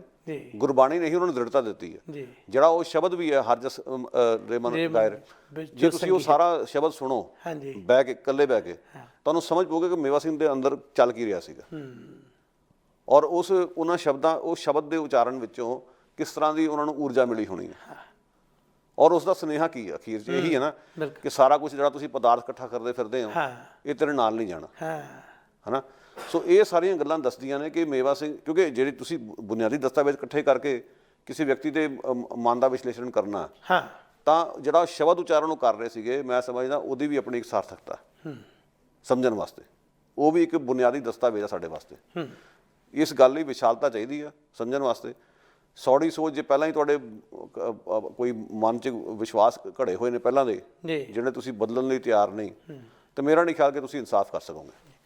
ਬੜੀ ਡੂੰਘੀ ਗੱਲ ਜਿਹੜੀ ਤੁਸੀਂ ਦੁਹਰਾ ਕੇ ਕੀਤੀ ਹੈ ਕਿ ਜਿਹੜਾ ਸ਼ਬਦ ਉਚਾਰਨ ਕਰ ਰਹੇ ਸੀ, ਗਾਇਨ ਕਰ ਰਹੇ ਸੀ ਗੁਰਬਾਣੀ ਦੇ ਉਸ ਸ਼ਬਦ ਨੂੰ, ਤੇ ਉਸ ਸ਼ਬਦ ਦਾ ਜਿਹੜਾ ਭਾਵ ਚਿੰਤਨ ਹੈ ਉਹ ਬੜਾ ਡੂੰਘਾ ਹੈ। ਇੱਕ ਗੱਲ ਹੋਰ ਵੀ ਜਿਹੜੀ ਇਹਦੇ 'ਚ ਮੁੱਖ ਰੂਪ ਦੇ ਵਿੱਚ ਉਜਾਗਰ ਹੁੰਦੀ ਹੈ, ਉਹ ਇਹ ਹੈ ਕਿ ਬੰਦਾ ਜਿਹੜਾ ਆਖਰੀ ਪਲਾਂ ਦੇ ਵਿੱਚ, ਆਖਰੀ ਛਿਨਾਂ ਦੇ ਵਿੱਚ ਜੋ ਕੁਝ ਕਰ ਰਿਹਾ, ਇਹਦਾ ਮਤਲਬ ਉਹਦੀ ਮੁਕੰਮਲ ਜ਼ਿੰਦਗੀ ਦਾ ਉਹ ਪ੍ਰਗਟਾਵਾ ਹੈ, ਕਿਉਂਕਿ ਉਹ ਹੀ ਆਖਰੀ ਪਲ ਨੇ। ਉਸ ਤੋਂ ਬਾਅਦ ਉਸ ਦਾ ਜਿਹੜਾ ਕਹਾਣੀ, ਜਿਹੜੀ ਸੁਚੇਤ ਪੱਧਰ ਤੇ ਜੀਵਨ ਦੀ ਕਹਾਣੀ ਹੈ, ਮੁੱਕ ਜਾਣੀ ਹੈ। ਬਲਕਿ ਅਗਲੀਆਂ ਪੀੜ੍ਹੀਆਂ ਜ਼ਰੂਰ ਗੱਲ ਕਰਨਗੀਆਂ, ਪਰ ਉਹਦਾ ਸੰਸਾਰ ਦੇ ਵਿੱਚੋਂ ਤੁਰ ਜਾਣਾ ਨਿਸ਼ਚਿਤ ਹੈ। ਪਰ ਇੱਕ ਗੱਲ ਮੈਂ ਅੱਜ ਵੀ ਦੇਖ ਰਿਹਾ ਸੀ, ਤੁਸੀਂ ਬਲੈਕ ਲਾਈਫ ਮੈਟਰਸ ਦੀ ਗੱਲ ਕੀਤੀ ਹੈ। ਅਮਰੀਕਾ 'ਚ ਨਸਲਵਾਦ ਦੇ ਵਿਰੁੱਧ ਜਿਸ ਤਰੀਕੇ ਨਾਲ ਆਵਾਜ਼ ਉੱਠਦੀ ਹੈ, ਉਸ ਦੇ ਵਿੱਚ ਵੀ ਇਹ ਵੰਡ ਹੋ ਰਹੀ ਹੈ। ਜਿਹੜੇ ਸੰਘਰਸ਼ ਕਰ ਰਹੇ ਲੋਕ ਨੇ, ਉਹਨਾਂ ਲੋਕਾਂ ਨੂੰ ਇਤਿਹਾਸ ਨੂੰ ਨਹੀਂ ਵੰਡਣਾ ਚਾਹੀਦਾ। ਘੱਟੋ ਘੱਟ ਜਿਹੜੇ ਪੀੜਤ ਨੇ, ਜੇ ਮੇਵਾ ਸਿੰਘ ਦਾ ਇਤਿਹਾਸ ਹੈ ਉਸ ਨੂੰ ਟੁਕੜਿਆਂ 'ਚ ਨਾ ਵੰਡੋ। ਜੇ ਮੇਵਾ ਸਿੰਘ ਨੂੰ ਪ੍ਰੇਰਨਾ ਗੁਰੂ ਸਾਹਿਬ ਤੋਂ ਮਿਲੀ ਹੈ, ਤੇ ਬੜੀ ਸੋਹਣੀ ਗੱਲ ਹੈ ਕਿ ਗਦਰ ਮੂਵਮੈਂਟ ਨੂੰ ਵੀ ਬਹੁਤ ਪ੍ਰੇਰਨਾ ਮਿਲੀ ਹੈ, ਕਹਿਣ 'ਚ ਕੀ ਹਰਜ ਹੈ। ਜਦੋਂ ਹੋਰ ਸਿਧਾਂਤਾਂ ਦੀ ਪ੍ਰੇਰਨਾ ਆਈ, ਉਹਨੂੰ ਵੀ ਨਾਲ ਜੋੜੋ, ਕੀ ਹਰਜ ਹੈ। ਇੱਥੋਂ ਤੱਕ ਕਿ ਅੱਜ ਜਦੋਂ ਅਸੀਂ ਸ਼ਹੀਦ ਭਾਈ ਮੇਵਾ ਸਿੰਘ ਦੇ ਜੀਵਨ ਦੇ ਸੰਘਰਸ਼ ਦੇ ਸੰਦਰਭ 'ਚ ਪ੍ਰਸੰਗਿਕਤਾ ਦੀ ਗੱਲ ਕਰਦੇ ਹਾਂ, ਭਾਰਤ ਦੇ ਵਿੱਚ ਵੀ ਨਵੇਂ ਕਿਸਮ ਦਾ ਨਸਲਵਾਦ ਜਾਂ ਫਾਸ਼ੀਵਾਦ ਅੱਜ ਪੈਦਾ ਹੋ ਰਿਹਾ। ਚਾਹੇ ਉਹਨੇ ਵੱਖ-ਵੱਖ ਰੂਪਾਂ ਦੇ ਵਿੱਚ ਬੜਾ ਖਤਰਨਾਕ ਜਿਹੜਾ ਮੋੜ ਅਖਤਿਆਰ ਕਰ ਲਿਆ। ਅੱਜ ਉਹ ਕਿਸਾਨਾਂ ਦੇ ਖਿਲਾਫ ਹੈ, ਅੱਜ ਉਹ ਕਿਸਾਨ ਆਪਣੇ ਹੱਕਾਂ ਲਈ ਲੜ ਰਹੇ ਨੇ, ਤੇ ਉਹਨਾਂ ਲਈ ਆਵਾਜ਼ ਬੁਲੰਦ ਕਰਨ ਵਾਲੀਆਂ ਸਾਰੀਆਂ ਧਿਰਾਂ ਜਿਹੜੀਆਂ ਵੱਖ-ਵੱਖ, ਜਿਹੜੀਆਂ ਇਹ ਸੋਚਦੀਆਂ ਨੇ ਕਿ ਇਨਸਾਫ ਲਈ ਸੰਘਰਸ਼ ਕਰੀਏ, ਉਹ ਇਸ ਗੱਲ ਨੂੰ ਮੰਨਦੀਆਂ ਨੇ ਕਿ ਅੱਜ ਸਾਨੂੰ ਜ਼ਾਲਮ ਸਰਕਾਰ ਦੇ ਫਾਸ਼ੀਵਾਦੀ ਇੰਡੀਅਨ ਸਟੇਟ ਦੇ ਖਿਲਾਫ ਲੜਨਾ ਪੈਣਾ। ਪਰ ਅਫਸੋਸ ਇਸ ਗੱਲ ਦਾ ਹੁੰਦਾ ਹੈ ਕਿ ਉੱਥੇ ਵੀ ਟੁਕੜਿਆਂ ਦੇ ਵਿੱਚ ਲੜਨ ਵਾਲੇ ਲੋਕ ਨੇ। ਮੈਂ ਹੈਰਾਨ ਸਾਂ, ਇੱਥੇ ਕੈਨੇਡਾ ਤੋਂ ਬਹੁਤ ਸਾਰੀਆਂ ਜਥੇਬੰਦੀਆਂ, ਸੰਸਥਾਵਾਂ ਉਹਨਾਂ ਦੇ ਸਮਰਥਨ ਦੇ ਵਿੱਚ ਆਵਾਜ਼ ਉਠਾਉਣ ਦੇ ਵਾਸਤੇ ਵਿਚਾਰ ਕਰ ਰਹੀਆਂ ਸਨ, ਤੇ ਇੱਕ ਸੁਨੇਹਾ ਆਇਆ, ਜਿਸ ਸੁਨੇਹੇ ਦੇ ਵਿੱਚ ਬਾਕਾਇਦਾ ਤੌਰ ਤੇ ਜਿਹੜਾ ਪ੍ਰਬੰਧਕ ਸੀ ਉਸ ਨੇ ਇਹ ਗੱਲ ਨੂੰ ਦੁਹਰਾਇਆ ਕਿ ਇਹ ਸਿਰਫ ਤੇ ਸਿਰਫ ਉਹ ਜਥੇਬੰਦੀਆਂ ਹੀ ਅਸੀਂ ਆਪਣੇ ਇਸ ਸੂਚੀ ਦੇ ਵਿੱਚ ਅੰਕਿਤ ਕਰਾਂਗੇ ਜਿਹੜੀਆਂ ਜਥੇਬੰਦੀਆਂ ਕੋਈ ਸਿੱਖੀ ਨਾਲ, ਕੋਈ ਧਰਮ ਨਾਲ, ਖਾਸ ਤੌਰ ਤੇ ਉਹਦਾ ਸੀ ਕਿ ਖਾਲਿਸਤਾਨ ਦੇ ਕਿਸੇ ਵੀ ਉਦੇਸ਼ ਨਾਲ ਸੰਬੰਧਿਤ ਨਾ ਹੋਣ, ਅਸੀਂ ਉਹਨਾਂ ਨੂੰ ਸ਼ਾਮਲ ਨਹੀਂ ਕਰਨਾ। ਉਹ ਸੰਘਰਸ਼ ਦੇ ਵਿੱਚ ਕਿਸਾਨਾਂ ਦੇ ਲਈ ਹਮਾਇਤ ਕਰਨ, ਤਾਂ ਵੀ ਅਸੀਂ ਉਹਨਾਂ ਨੂੰ ਆਪਣੇ ਨਾਲ ਜੋੜਨਾ ਨਹੀਂ। ਹੁਣ ਹੈਰਾਨੀ ਵਾਲੀ ਇਹ ਗੱਲ ਹੈ ਕਿ ਤੁਸੀਂ ਜੇ ਖੱਬੇ ਪੱਖੀ ਜਾਂ ਅਗਾਂਹ ਵਧੂ ਆਪਣੇ ਆਪ ਨੂੰ ਅਖਾਉਣੇ ਹੋ ਤਾਂ ਤੁਹਾਡੇ 'ਚ ਤਾਂ ਹਿਰਦਾ ਵਿਸ਼ਾਲ ਹੋਣਾ ਚਾਹੀਦਾ ਹੈ। ਤੁਸੀਂ ਤਾਂ ਸੋਚ ਦੇ ਵਿੱਚ ਕਹੋ ਕਿ ਭਾਈ ਇਸ ਇਸ਼ੂ ਤੇ ਘੱਟੋ ਘੱਟ ਇਸ ਪ੍ਰੋਗਰਾਮ ਤੇ ਅਸੀਂ ਸਾਰੇ ਇੱਕਮਤ ਹਾਂ, ਕਿਉਂਕਿ ਅਸੀਂ ਫਾਸ਼ੀਵਾਦੀ ਸਟੇਟ ਖਿਲਾਫ ਲੜ ਰਹੇ ਹਾਂ। ਜਦ ਕਿ ਉਲਟਾ ਜਿਹੜੇ ਬੰਦੇ ਨੰਗੇ ਧੜ ਲੜ ਰਹੇ ਨੇ ਉਹਨਾਂ ਨੂੰ ਤੁਸੀਂ ਪਰੇ ਕਰਦੇ ਹੋ। ਮੇਵਾ ਸਿੰਘ ਦੇ ਸੰਕਲਪ ਦੇ ਵਿੱਚ ਵੀ ਜਦੋਂ ਇਤਿਹਾਸ ਲਿਖਦੇ ਹੋ ਉਸ ਨੂੰ ਵੀ ਵਿਗਾੜਦੇ ਹੋ। ਅੱਜ ਵੀ ਜਦੋਂ ਕਿਸਾਨਾਂ ਦਾ ਇਤਿਹਾਸ ਲਿਖਿਆ ਜਾ ਰਿਹਾ ਉੱਥੇ ਵੀ ਤੁਸੀਂ ਨੀਚਾ ਦਿਖਾਉਣ ਦੀ ਵਾਰ-ਵਾਰ ਕੋਸ਼ਿਸ਼ ਕਰਦੇ ਹੋ। ਇਹ ਸੋਚ ਜਿਹੜੀ ਹੈ ਇਹ ਕਿੰਨਾ ਕੁ ਸਾਨੂੰ ਅਗਾਂਹ ਲੈ ਕੇ ਜਾਏਗੀ? ਇਹ ਸੋਚ ਅਗਾਂਹ ਤੇ ਲੈ ਕੇ ਨਹੀਂ ਜਾਊਗੀ, ਪਰ ਇਹ ਖਲੋਤ ਜ਼ਰੂਰ ਆਊਗੀ ਜੀ। ਗਦਰ ਪਾਰਟੀ ਜੇ ਇਸ ਬਹਿਸ 'ਚ ਪੈ ਜਾਂਦੀ ਤਾਂ ਫਿਰ ਗਦਰ ਪਾਰਟੀ ਨੇ ਵਧਣਾ ਫੁੱਲਣਾ ਨਹੀਂ ਸੀਗਾ ਜੀ। ਉਹਨਾਂ ਨੇ ਇੱਕ ਸਪੇਸ ਦਿੱਤੀ ਸੀ। ਦੇਖੋ ਜਦੋਂ ਗੁਰਦੇਵ ਸਿੰਘ ਹੁਣੀ ਕਾਮਾਗਾਟਾ ਮਾਰੂ ਜਹਾਜ਼ ਲੈ ਕੇ ਆਏ, ਉਸ ਜਹਾਜ਼ ਵਿੱਚ ਉਹਨਾਂ ਨੇ ਮੁਸਲਿਮ ਭਾਈਚਾਰੇ ਨੂੰ, ਹਿੰਦੂ ਭਾਈਚਾਰੇ ਨੂੰ, ਸਿੱਖ ਭਾਈਚਾਰੇ ਨੂੰ ਸਪੇਸ ਦਿੱਤੀ ਕਿ ਤੁਸੀਂ ਇੱਥੇ ਬਹਿ ਕੇ ਆਪਣਾ ਧਰਮ ਜਿਹੜਾ ਹੈ ਆਪਣਾ ਕੋਈ ਵੀ ਪੂਜਾ ਪਾਠ ਕਰ ਸਕਦੇ। ਬਿਲਕੁਲ ਜੀ। ਵੰਨ ਸਮੰਤਰ ਉਹਨਾਂ ਨੇ ਪਛਾਣਿਆ। ਗਦਰ ਪਾਰਟੀ ਨੂੰ ਵੀ ਇਸ ਗੱਲ ਦੀ ਕਦਰ ਸੀ। ਇਹ ਜਿਹੜੀਆਂ ਵੱਡੀਆਂ ਪਾਉਣ ਵਾਲੀਆਂ ਗੱਲਾਂ ਨੇ, ਕੰਧਾਂ ਵੱਡੀਆਂ ਕਰਨ ਦੀਆਂ, ਇਹ ਗੱਲਾਂ ਕੋਈ ਮਸਲੇ ਦਾ ਹੱਲ ਨਹੀਂ। ਅੱਜ ਇੱਕ ਮੁੱਠ ਹੋ ਕੇ ਦੁਸ਼ਮਣ ਦਾ ਮੂੰਹ ਭੰਨਣ ਦੀ ਲੋੜ ਸੀ। ਤੁਸੀਂ ਆਪਸ 'ਚ ਕਲੇਸ਼ ਪਾ ਲਿਆ, ਉਹਦੇ 'ਚ ਫਾਇਦਾ ਦੁਸ਼ਮਣ ਦਾ ਹੀ ਹੋ ਰਿਹਾ, ਚਾਹੇ ਕੋਈ ਮੰਨੇ ਚਾਹੇ ਨਾ ਮੰਨੇ। ਬਿਲਕੁਲ। ਤੁਸੀਂ ਇਹ ਤਾਂ ਕਹਿ ਸਕਦੇ ਹੋ ਕਿ ਖਾਲਿਸਤਾਨ ਚਾਹੇ ਮੈਂ ਸਹਿਮਤ ਨਹੀਂ, ਪਰ ਇਹ ਲੜਾਈ ਸਭ ਦੀ ਸਾਂਝੀ ਹੈ, ਸਭ ਨੂੰ ਖੁੱਲ੍ਹਾ ਸੱਦਾ। ਅੱਜ ਇੰਡੀਅਨ ਸਟੇਟ ਦਾ ਕੁਹਾੜਾ ਖਾਲਿਸਤਾਨ 'ਤੇ ਵੀ ਚੱਲ ਰਿਹਾ, ਲੈਫਟ 'ਤੇ ਵੀ ਚੱਲ ਰਿਹਾ। UAPA ਖਾਲਿਸਤਾਨ 'ਤੇ ਵੀ ਲਾਗੂ ਹੋ ਰਿਹਾ, ਲੈਫਟਿਸਟਾਂ 'ਤੇ ਵੀ ਲਾਗੂ ਹੋ ਰਿਹਾ, ਛੋਟੇ ਹਿੰਦੂਤਵੀਆਂ ਦੇ, ਉਹਨਾਂ ਨੂੰ ਕੋਈ ਹੱਥ ਵੀ ਨਹੀਂ ਲਾ ਰਿਹਾ ਔਰ ਰਾਜ ਉਹਨਾਂ ਦਾ। ਸੋ ਹੁਣ ਇਹ ਤੁਹਾਡੀ ਮਰਜ਼ੀ ਹੈ, ਟੁਕੜਿਆਂ 'ਚ ਲੜਾਈ ਲੜਨੀ ਹੈ, ਆਪਣਾ ਨੁਕਸਾਨ ਕਰਵਾਉਣਾ, ਜਾਂ ਇਕਮੁੱਠ ਹੋ ਕੇ ਦੁਸ਼ਮਣ ਦਾ ਮੂੰਹ ਭੰਨਣਾ। ਇਹਦੇ ਬਾਰੇ ਤਾਂ ਤੁਸੀਂ ਆਪ ਸੋਚ ਲਓ। ਮੈਨੂੰ ਸਮਝ ਨਹੀਂ ਆਉਂਦੀ ਕਿ ਐਮਰਜੈਂਸੀ ਦੇ ਮੋਰਚੇ ਵੇਲੇ ਮਾਰਕਸੀਏ, ਨਕਸਲੀਏ, RSS, ਦਮਦਮੀ ਟਕਸਾਲ ਸਾਰੇ ਇਕੱਠੇ ਸੀਗੇ, ਉਹ ਵੀ 501 ਸੀ ਜੀ। ਤੇ ਅੱਜ ਕੀ ਪਰੇਸ਼ਾਨੀ ਆ? ਉਦੋਂ ਤਾਂ ਕਿਸੇ ਨੇ ਸਵਾਲ ਨਹੀਂ ਕੀਤੇ ਵਾਲੇ। ਹੁਣ ਜੇ ਤੁਸੀਂ ਕਹਿੰਦੇ ਹੋ ਕਿ ਧਰਮ ਦੀ ਅਸੀਂ ਗੱਲ ਨਹੀਂ ਕਰਨੀ, ਤੇ ਮਾਫ ਕਰਨਾ, 72 ਐਵੇਨਿਊ ਤੇ ਸਕਾਟ ਰੋਡ ਤੇ ਰੋਜ਼ਾਨਾ ਰਾਤ ਨੂੰ ਪਿਛਲੇ 40 ਦਿਨ ਹੋ ਗਏ ਆ 3 ਘੰਟਿਆਂ ਲਈ ਸਿੱਖੀ ਅਵੇਅਰਨੈਸ ਫਾਊਂਡੇਸ਼ਨ ਨਾਲ ਜੁੜੇ ਹੋਏ ਨੌਜਵਾਨ ਉੱਥੇ ਖੜ ਕੇ ਕਿਸਾਨਾਂ ਲਈ ਮੁਜ਼ਾਹਰਾ ਕਰਦੇ ਆ ਆਪ ਮੁਹਾਰੇ। ਹੁਣ ਸਿੱਖੀ ਅਵੇਅਰਨੈਸ ਫਾਊਂਡੇਸ਼ਨ ਦੀ ਤੁਹਾਨੂੰ ਮੈਂ ਦੱਸ ਦਿੰਦਾ ਗੱਲ ਕਿ ਉਹ ਜਥੇਬੰਦੀ ਹੈ ਜਿਹੜੀ ਮੇਵਾ ਸਿੰਘ ਲਪੋਕੇ ਦੇ ਜੱਦੀ ਪਿੰਡ 'ਚ ਸਕੂਲ ਉਸਾਰ ਰਹੀ ਹੈ ਜੀ, ਮੇਵਾ ਸਿੰਘ ਦੇ ਨਾਂ 'ਤੇ। ਹੁਣ ਇੱਥੇ ਉਹ ਕਿਸਾਨਾਂ ਲਈ ਵੀ ਖੜੇ ਨੇ, ਧਾਰਮਿਕ ਰੰਗ 'ਚ ਰੰਗੇ ਹੋਏ ਜਿਵੇਂ ਮੇਵਾ ਸਿੰਘ ਰੰਗਿਆ ਹੋਇਆ ਸੀ। ਹੁਣ ਮੈਨੂੰ ਇਹ ਗੱਲ ਸਮਝ ਹੋਰ ਨਹੀਂ ਆਉਂਦੀ ਕਿ ਲੈਫਟ ਦਾ ਇੱਕ ਨਾਰਾ ਹੈ ਕਿ ਜੀਣਾ ਹੈ ਤਾਂ ਮਰਨਾ ਸੀਖੋ, ਜੀਣਾ ਹੈ ਤਾਂ ਮਰਨਾ ਸੀਖੋ, ਕਦਮ ਕਦਮ पे ਲੜਨਾ ਸੀਖੋ। ਤੇ ਬਾਣੀ ਕੀ ਕਹਿੰਦੀ ਹੈ? ਪਹਿਲੋਂ ਮਰਨ ਕਬੂਲ, ਜੀਵਨ ਕੀ ਛੱਡਾਸ। ਤੇ ਜਦੋਂ ਮੇਵਾ ਸਿੰਘ ਨੂੰ ਉਸ ਤੋਂ ਸੇਧ ਮਿਲੀ ਹੈ, ਮੌਤ ਨੂੰ ਮਾਸੀ ਆਖਣ ਦਾ ਜਜ਼ਬਾ ਐਵੇਂ ਨਹੀਂ ਪੈਦਾ ਹੋ ਗਿਆ, ਤੁਹਾਨੂੰ ਆਪਣੀ ਵਿਰਾਸਤ 'ਚ ਗੱਲਾਂ ਮਿਲੀਆਂ ਹੋਈਆਂ। ਬਾਣੀ ਉਸ ਦਾ ਇੱਕ ਬਹੁਤ ਵੱਡਾ ਅਹਿਮ ਇੱਕ ਕੜੀ ਹੈ ਉਸ ਚੀਜ਼ ਦੀ। ਸੋ ਜੇ ਤੁਸੀਂ ਇਸ ਗੱਲ ਦਾ ਘੋਟਾ ਲਾਇਆ ਹੋਇਆ ਕਿ ਮਰਨਾ ਤਾਂ ਆਪਾਂ ਹੈ ਹੀ ਇੱਕ ਦਿਨ, ਜੋ ਉਪਜੋ ਸੋ ਵਿਣਸ ਹੈ, ਪਹਿਲੋਂ ਮਰਨ ਕਬੂਲ, ਇਹ ਸਾਰੀਆਂ ਗੱਲਾਂ ਜਿਹੜੀਆਂ ਚੱਲਦੀਆਂ ਉਹ ਤੁਹਾਨੂੰ ਬਾਰ-ਬਾਰ ਗੁਰੂਆਂ ਨੇ ਸਿਖਾਈ ਗੱਲ ਹੈ। ਤੇ ਜਿਹੜੇ ਪੁਰਾਣੇ ਕਈ ਬਜ਼ੁਰਗ ਜਿਨ੍ਹਾਂ ਨੇ ਘੋਲ ਲੜੇ ਨੇ ਹੁਣ ਤੱਕ, ਉਹ ਇਹੀ ਕਹਿੰਦੇ ਸੀ ਇੱਕ ਦਿਨ ਤਾਂ ਆਪਾਂ ਜਾਣਾ ਹੀ ਹੈ, ਕਿਉਂ ਨਾ ਇੱਜ਼ਤ ਨਾਲ ਜਾਈਏ, ਲੜ ਕੇ ਜਾਈਏ। ਇਹ ਕਿਧਰੋਂ ਤਾਂ ਵਿਰਸੇ 'ਚ ਆਈ ਨਾ ਗੱਲ ਸਾਡੇ। ਚਾਹੇ ਤੁਸੀਂ ਲੈਫਟ ਦਾ ਨਾਰਾ ਚੱਕ ਲਓ, ਚਾਹੇ ਤੁਸੀਂ ਬਾਣੀ ਦੀਆਂ ਤੁਕਾਂ ਚੱਕ ਲਓ। ਸੋ ਮੈਨੂੰ ਸਮਝ ਨਹੀਂ ਆਉਂਦੀ ਕਿ ਇਸ ਲੜਾਈ ਦਾ ਮਤਲਬ ਕੀ ਹੈ। ਨਿਸ਼ਾਨਾ ਸਾਡਾ ਇਸ ਵੇਲੇ ਫਾਸ਼ੀਵਾਦੀ ਸਟੇਟ ਹੋਣਾ ਚਾਹੀਦਾ, ਪਰ ਅਸੀਂ ਇੱਕ ਦੂਜੇ ਨਾਲ ਦਾੜੋ ਦਾੜੀ ਹੋ ਰਹੇ ਹਾਂ, ਜੂੰਡੋ ਜੂੰਡੀ ਹੋ ਰਹੇ ਹਾਂ, ਉਸ ਦੇ ਵੀ ਸਾਡਾ ਦੁਸ਼ਮਣ ਹੀ ਬਲਵਾਨ ਹੋ ਰਿਹਾ। ਇਸ ਗੱਲ ਦੀ ਮੈਨੂੰ ਫਿਕਰਮੰਦੀ ਹੈ। ਸੋ ਮੇਵਾ ਸਿੰਘ ਦੀ ਜਿਹੜੀ ਉਸ ਦੀ ਪ੍ਰਸੰਗਤਾ ਅੱਜ ਉਨੀ ਬਣਦੀ ਹੈ ਕਿ ਧਰਮ ਤੋਂ ਜੇ ਆਸਰਾ ਲੈ ਕੇ ਕੋਈ ਜ਼ੁਲਮ ਦੇ ਖਿਲਾਫ ਲੜਦਾ ਤਾਂ ਸਾਨੂੰ ਉਸ ਨੂੰ ਸ਼ਾਬਾਸ਼ ਦੇਣੀ ਚਾਹੀਦੀ ਹੈ। ਜੇ ਨਹੀਂ ਤਾਂ ਫਿਰ ਮੇਵਾ ਸਿੰਘ ਦੇ ਨਾਂ ਤੁਸੀਂ ਲੈਣੇ ਬੰਦ ਕਰੋ। ਤੁਹਾਡੇ ਮੂੰਹ ਤੋਂ ਮੇਵਾ ਸਿੰਘ ਦਾ ਨਾਂ ਨਹੀਂ ਸੁਭਦਾ। ਵੀ ਤੁਸੀਂ ਇੰਨਾ ਹੀ ਤੁਹਾਨੂੰ ਲੱਗਦਾ ਕਿ ਲੈਫਟ ਦੀ ਹੀ ਗੱਲ ਹੋਣੀ ਚਾਹੀਦੀ, ਫਿਰ ਮੇਵਾ ਸਿੰਘ ਨੂੰ ਆਪਣੇ ਤੁਸੀਂ ਜਿਹਨੂੰ ਕਹਿੰਦੇ ਨਾ ਆਪਣੇ ਜਜ਼ਬਿਆਂ 'ਚੋਂ ਕੱਢ ਦਿਓ ਬਾਹਰ, ਮਨਫੀ ਕਰ ਦਿਓ। ਇੱਕ ਪਾਸੇ ਅਸੀਂ ਮੇਵਾ ਸਿੰਘ ਨੂੰ ਵਡਿਆਉਂਦੇ ਹਾਂ, ਦੂਜੇ ਪਾਸੇ ਅਸੀਂ ਕਹਿੰਦੇ ਅਸੀਂ ਧਰਮ ਦੀ ਗੱਲ ਕਰਨ ਵਾਲੇ ਤੋਂ ਪਾਸੇ ਰਹੋ, ਜਾਂ ਮੇਘਰਾਜ ਮਿੱਤਰ ਵਰਗਾ ਉੱਠ ਕੇ ਕਹਿ ਦੇਵੇ ਕਿ ਧਰਮ ਆਪਣੇ ਘਰ ਛੱਡ ਕੇ ਆਓ। ਕੋਈ ਮਤਲਬ ਨਹੀਂ ਬਣਦਾ ਨਾ ਗੱਲਾਂ ਦਾ। ਅੱਜ ਵਕਤ ਆ ਗਿਆ ਕਿ ਤੁਸੀਂ ਸਾਰੀਆਂ ਘੱਟ ਗਿਣਤੀਆਂ ਨੂੰ, ਖੱਬੇ ਪੱਖੀਆਂ ਨੂੰ ਕਲਾਬੇ 'ਚ ਲੈ ਕੇ ਇੱਕ ਦੁਸ਼ਮਣ ਜਿਹੜਾ ਸਾਂਝਾ ਦੁਸ਼ਮਣ ਹੈ ਉਹਦੇ ਖਿਲਾਫ ਇੱਕ ਸਾਂਝੇ ਪ੍ਰੋਮ ਤੇ ਲੜਾਈ ਲੜੀ ਜਾਵੇ। ਸਮਾਂ ਇਸ ਗੱਲ ਦੀ ਮੰਗ ਕਰਦਾ। ਇਹ ਜਿਹੜੀਆਂ ਗੱਲਾਂ ਹੋ ਰਹੀਆਂ ਬਹੁਤ ਬਚਕਾਨੀਆਂ ਔਰ ਜਿਹਨੂੰ ਕਹਿੰਦੇ ਘਾਟ ਅਕਲੀ ਤੇ ਤੰਗ ਦਿਲੀ ਵਾਲੀਆਂ ਗੱਲਾਂ ਨੇ। ਗੁਰਪ੍ਰੀਤ ਸਿੰਘ ਜੀ, ਅੱਜ ਜਿਸ ਤਰ੍ਹਾਂ ਇਸ ਦੀ ਮਹੱਤਤਾ ਪ੍ਰਸੰਗਿਕਤਾ ਨੂੰ ਤੁਸੀਂ ਦੱਸਿਆ, ਮੈਨੂੰ ਲੱਗਦਾ ਕਿ ਅੱਜ ਦੇ ਜਿਹੜੇ ਸੰਘਰਸ਼ ਚੱਲ ਰਹੇ ਨੇ, ਚਾਹੇ ਉਹ ਨਸਲਵਾਦ ਜਾਂ ਨਵ ਬਸਤੀਵਾਦ ਜਾਂ ਫਾਸ਼ੀਵਾਦ ਦੇ ਖਿਲਾਫ ਹੈ, ਆ ਜਿਹੜੀਆਂ ਸ਼ਹੀਦ ਮੇਵਾ ਸਿੰਘ ਲੋਪੋਕੇ ਦੇ ਜੀਵਨ ਤੇ ਉਹਨਾਂ ਦੀਆਂ ਘਟਨਾਵਾਂ ਸਾਨੂੰ ਬਹੁਤ ਵਧੀਆ ਸੇਧ ਦੇ ਸਕਦੀਆਂ ਜੇ ਅਸੀਂ ਚਾਹੀਏ।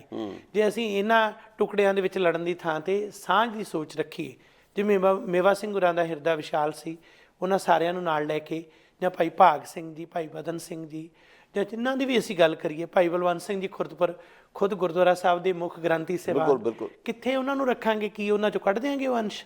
ਜਾਂ ਕੀ ਭਾਈ ਭਾਗ ਸਿੰਘ ਨੂੰ ਇਹ ਮੰਨਣ ਤੋਂ ਇਨਕਾਰੀ ਹੋਵਾਂਗੇ ਕਿ ਗੁਰਦੁਆਰਾ ਸਾਹਿਬ ਦਾ ਪ੍ਰਧਾਨ ਸੀ ਉਹ ਸੇਵਾਦਾਰ, ਮੁੱਖ ਸੇਵਾਦਾਰ? ਅੱਜ ਦੇ ਜਿਹੜੇ ਮੁੱਖ ਸੇਵਾਦਾਰ ਨੇ ਉਹਨਾਂ ਨੂੰ ਸੋਚਣਾ ਚਾਹੀਦਾ, ਜਿਹੜੇ ਉਹੀ ਖਾਲਸਾ ਦੀਵਾਨ ਸੁਸਾਇਟੀ ਜਿਸ ਮੇਵਾ ਸਿੰਘ ਲੋਪੋਕੇ ਦੇ ਜੀਵਨ ਦੇ ਬਾਰੇ ਅਸੀਂ ਵਿਸਤਾਰ 'ਚ ਗੱਲ ਅੱਗੇ ਕਰਾਂਗੇ, ਕਿਵੇਂ ਕਿਵੇਂ ਉਹਨਾਂ ਦੇ ਉਸ ਘਟਨਾ ਨੇ ਉਹਨਾਂ ਦੇ ਜੀਵਨ ਨੂੰ ਬਦਲਿਆ। ਪਰ ਮੂਲ ਰੂਪ ਦੇ ਵਿੱਚ ਜਦੋਂ ਬਹੁਤ ਸਾਰੇ ਲੋਕ 20ਵੀਂ ਸਦੀ ਦੇ ਆਰੰਭ ਦੇ ਵਿੱਚ 19ਵੀਂ ਸਦੀ ਦੇ ਅਖੀਰ 'ਚ ਕੈਨੇਡਾ ਆਏ, ਮੇਵਾ ਸਿੰਘ ਦਾ ਜਿਵੇਂ ਆਉਣਾ ਹੋਇਆ, ਪਰਿਵਾਰਕ ਪਿਛੋਕੜ, ਕਿਉਂਕਿ ਤੁਸੀਂ ਵੀ ਖੁਦ ਅੰਮ੍ਰਿਤਸਰ ਜ਼ਿਲ੍ਹੇ ਨਾਲ ਸੰਬੰਧਿਤ ਇਤਿਹਾਸਕ ਇਸ ਨਗਰ ਦੇ ਬਾਰੇ ਜ਼ਰੂਰ ਜਾਣਦੇ ਹੋਵੋਗੇ। ਥੋੜ੍ਹਾ ਜਿਹਾ ਦੱਸੋ ਕਿਸ ਤਰ੍ਹਾਂ ਪਰਿਵਾਰ ਦੇ ਵਿੱਚੋਂ ਇਹ ਆਪਣਾ ਫੈਸਲਾ ਕਰਕੇ ਕੈਨੇਡਾ ਆਏ ਤੇ ਕਿਵੇਂ ਕਿਵੇਂ ਜਿਹੜਾ ਅਗਲੀਆਂ ਪ੍ਰਸਥਿਤੀਆਂ, ਥੋੜ੍ਹਾ ਜਿਹਾ ਪੰਛੀ ਝਾਤ। ਕਿਉਂਕਿ ਗੱਲ ਸੁਣਾ ਕਿ ਮੇਵਾ ਸਿੰਘ ਆਪ ਜਿਹੜੇ ਸੀਗੇ ਵਿਆਹ ਤੇ ਹੈ ਨਹੀਂ ਸੀ ਜੀ, ਭਰਾ ਸੀ ਇੱਕ ਉਹਨਾਂ ਦੇ ਦੇਵਾ ਸਿੰਘ, ਆਪ ਮੇਵਾ ਸਿੰਘ, ਤੇ ਔਲਖ ਪਰਿਵਾਰ ਨਾਲ ਸੰਬੰਧ ਸੀ, ਲੋਪੋਕੇ ਪਿੰਡ ਨਾਲ ਸੰਬੰਧ ਸੀ ਇਹਨਾਂ ਦਾ। ਜਿਵੇਂ ਬਾਕੀ ਉਸ ਵੇਲੇ ਬਜ਼ੁਰਗ ਸਾਡੇ ਇੱਥੇ ਆਏ ਆਪਣੀ ਜ਼ਿੰਦਗੀ ਸੁਧਾਰਨ ਦੀ ਵਾਸਤੇ, ਉਹ ਵੀ ਇੱਦਾਂ ਹੀ ਆਏ ਜੀ, ਕਿ ਹਾਲਾਤ ਇੱਦਾਂ ਦੇ ਸੀਗੇ ਬਰਤਾਨਵੀਆਂ ਵੇਲੇ ਕਿ ਆਰਥਿਕ ਪੱਖੋਂ ਸਾਰੇ ਤੰਗੀ ਤੁਰਸ਼ੀ ਦਾ ਸਾਹਮਣਾ ਕਰ ਰਹੇ ਸੀ, ਮੱਧ ਵਰਗੀ ਕਿਸਾਨ ਸੀਗੇ। ਸੋ ਉਹ ਵੀ ਉਹਨਾਂ ਕਾਰਨਾਂ ਕਰਕੇ ਇੱਥੇ ਆਏ ਜਿਵੇਂ ਬਾਕੀ ਆਏ। ਇੱਥੇ ਆ ਕੇ ਉਹਨਾਂ ਨੇ ਬਹੁਤ ਮਿਹਨਤ ਕੀਤੀ, ਫਰੇਜ਼ਰ ਮਿਲ 'ਚ ਕੰਮ ਕੀਤਾ। ਫਿਰ ਜਦੋਂ ਵੇਖਿਆ ਨਸਲਵਾਦ ਇੱਥੇ ਹੋ ਰਿਹਾ, ਉਸ ਦਾ ਬਹੁਤ ਉਹਨਾਂ 'ਤੇ ਡੂੰਘਾ ਅਸਰ ਪਿਆ ਉਸ ਚੀਜ਼ ਦਾ, ਜਿਹਦਾ ਕਿ ਉਹ ਬਿਆਨ ਵਿੱਚ ਵੀ ਜਿਹੜੀ ਵੇਦਨਾ ਨਜ਼ਰ ਆਉਂਦੀ ਹੈ। ਹਾਂਜੀ। ਤੇ ਅਗਾਂਹ ਉਹਨਾਂ ਦਾ ਸੰਪਰਕ ਭਾਈ ਭਾਗ ਸਿੰਘ ਵਰਗੇ ਲੋਕਾਂ ਨਾਲ ਹੋਇਆ। ਵੈਸੇ ਜੇ ਭਾਈ ਭਾਗ ਸਿੰਘ ਤੇ ਮੇਵਾ ਸਿੰਘ ਦਾ ਇਲਾਕਾ ਇੱਕੋ ਹੀ ਸੀ, ਉਹ ਭਿੱਖੀਵਿੰਡ ਤੋਂ ਸੀ, ਇਹ ਲੋਪੋਕੇ ਜ਼ਿਲ੍ਹਾ ਅੰਮ੍ਰਿਤਸਰ ਪੈ ਜਾਂਦਾ। ਤੇ ਇਹ ਜਿਹੜਾ ਇਹਨਾਂ ਦਾ ਆਪਸ 'ਚ ਨਾਤਾ ਬਹੁਤ ਗੂੜਾ ਸੀਗਾ। ਤੋ ਭਾਈ ਭਾਗ ਸਿੰਘ ਦੇ ਨਾਲ ਉਹਨਾਂ ਦੇ ਸੰਬੰਧ ਕਾਫੀ ਵਧੀਆ ਸੀ। ਸੋ ਭਾਈ ਭਾਗ ਸਿੰਘ ਨਾਲ ਤਾਂ ਤਰਾਸਦੀ ਹੋਈ ਕਿ ਪਹਿਲਾਂ ਉਹਨਾਂ ਦੀ ਪਤਨੀ ਚੱਲ ਵਸੀ, ਬਾਅਦ 'ਚ ਉਹਨਾਂ ਨੂੰ ਆਪਣੇ ਨਾਲ ਭਾਣਾ ਵਾਪਰ ਗਿਆ, ਕੁੜੀ ਉਹਨਾਂ ਦੀ ਇਕੱਲੀ ਰਹਿ ਗਈ। ਸੋ ਮੇਵਾ ਸਿੰਘ ਦੇ ਮਨ 'ਤੇ ਇਹਨਾਂ ਗੱਲਾਂ ਦਾ ਅਸਰ ਪਿਆ। ਪਰ ਵਿੱਚ ਵਿਚਾਲੇ ਜੋ ਉਹਨਾਂ ਨੇ ਵੇਖਿਆ ਕਿ ਕਿਵੇਂ ਹੌਪਕਿੰਸਨ ਤੇ ਉਸ ਦੀ ਜੁੰਡੀ ਲੋਕਾਂ ਨੂੰ ਤੰਗ ਕਰਦੇ ਆ, ਪੈਸੇ ਮਾਰਦੇ ਇਮੀਗ੍ਰੇਸ਼ਨ ਦਵਾਉਣ ਦੇ ਲਈ, ਬੇਲਾ ਸਿੰਘ ਕਿਵੇਂ ਸੂਈਆ ਬਣ ਕੇ ਹਰਲ ਹਰਲ ਕਰਦਾ ਫਿਰਦਾ, ਤੇ ਹੌਪਕਿੰਸਨ ਤੇ ਬੇਲਾ ਸਿੰਘ ਇੱਕ ਵਾਰੀ ਇਹਨੂੰ ਡਰਾਉਣ ਦੀ ਵੀ ਕੋਸ਼ਿਸ਼ ਕੀਤੀ ਮੇਵਾ ਸਿੰਘ ਨੂੰ। ਇਹ ਉਸ ਸਮੇਂ ਦੀ ਗੱਲ ਹੈ ਜਦੋਂ ਕਾਮਾਕਾਟਾ ਮਾਰੂ ਜਹਾਜ਼ ਦਾ ਘੋੜ ਚੱਲਦਾ ਸੀ। ਇਹ ਤੈਅਸ਼ੁਦਾ ਪ੍ਰੋਗਰਾਮ ਸੀ ਕਿ ਕਿਸੇ ਤਰੀਕੇ ਨਾਲ ਅਸਲਾ ਲੈ ਕੇ ਤੇ ਗਦਰੀਆਂ ਤੱਕ ਪੁੱਜਦਾ ਕੀਤਾ ਜਾਵੇ ਤਾਂ ਜੋ ਉੱਥੇ ਜਾ ਕੇ ਗਦਰ ਮਚਾਉਣ। ਤੇ ਉਸ ਨਾਤੇ ਉਹ ਪਿਸਤੌਲ ਲੈਣ ਲਈ ਜਦੋਂ ਗਏ ਸਰਹੱਦ ਪਾਰ ਤੇ ਗ੍ਰਿਫਤਾਰ ਵੀ ਹੋਏ ਜੀ। ਉਦੋਂ ਉਹਨਾਂ ਨੂੰ ਡਰਾਉਣ ਦੀ ਕੋਸ਼ਿਸ਼ ਕੀਤੀ ਗਈ ਕਿ ਦੂਜਿਆਂ ਦਾ ਨਾਂ ਲੈ ਲਓ, ਆਪਣੇ ਸਟੈਂਡ 'ਤੇ ਉਹ ਕਾਇਮ ਰਹੇ। ਸੋ ਪੂਰੀ ਤਰ੍ਹਾਂ ਇਸ ਘੋਲ ਦੇ ਵਿੱਚ ਗਹਿ-ਗੱਚ ਸੀ। ਹੁਣ ਸਿਤਮ ਦੀ ਗੱਲ ਸੀ, ਗਦਰ ਪਾਰਟੀ ਤਾਂ ਸਿਰਫ ਅਮਰੀਕਾ ਬਣ ਸਕਦੀ ਸੀ ਕਿਉਂਕਿ BC ਸਿੱਧੇ ਤੌਰ 'ਤੇ ਬ੍ਰਿਟਿਸ਼ ਕਾਲੋਨੀ ਸੀ। ਜਦੋਂ ਗਦਰ ਪਾਰਟੀ ਉੱਥੇ ਬਣੀ ਹੈ, ਉਹਦੇ ਜ਼ਿਆਦਾ ਜਿਹੜੇ ਮੈਂਬਰ ਸੀਗੇ ਇੱਥੋਂ ਦੇ ਸੀ। ਕਾਫੀ ਵੱਡੀ ਗਿਣਤੀ ਸੀ ਉਹਨਾਂ ਦੀ, ਗਦਰ ਅਖਬਾਰ 'ਚ ਆਉਂਦਾ ਸੀਗਾ। ਉਹਨਾਂ ਗੱਲਾਂ ਨੇ ਨਵੀਂ ਮਤਲਬ ਇੱਕ ਚੇਟਕ ਪੈਦਾ ਕੀਤੀ ਮੇਵਾ ਸਿੰਘ 'ਚ। ਸੋ ਇਸ ਤਰੀਕੇ ਨਾਲ ਉਹਨਾਂ ਦਾ ਜਿਹੜਾ ਉਹਨਾਂ ਦੀ ਜਿਹਨੂੰ ਕਹਿੰਦੇ ਕਿ ਸੋਚ ਵਿਕਸਿਤ ਹੋਈ ਹੈ। ਪਰ ਜਿਹੜਾ ਉਹਨਾਂ ਦਾ ਪਿਛਲਾ ਕਿੱਤਾ ਸੀਗਾ, ਕਿੱਤਾ ਜਾਂ ਉਹਨਾਂ ਦਾ ਆਪਣਾ ਜਿਹੜਾ ਭਾਈਚਾਰੇ ਤੋਂ ਆਏ ਆ, ਉਹਦਾ ਪਹਿਲਾਂ ਹੀ ਬਹੁਤ ਵੱਡਾ ਰੋਲ ਰਿਹਾ ਹਰ ਤਰ੍ਹਾਂ ਦੇ ਘੋੜਾਂ ਦੇ ਵਿੱਚ। ਵਿਰਾਸਤ ਗਵਾਹ ਇਸ ਚੀਜ਼ ਦੀ।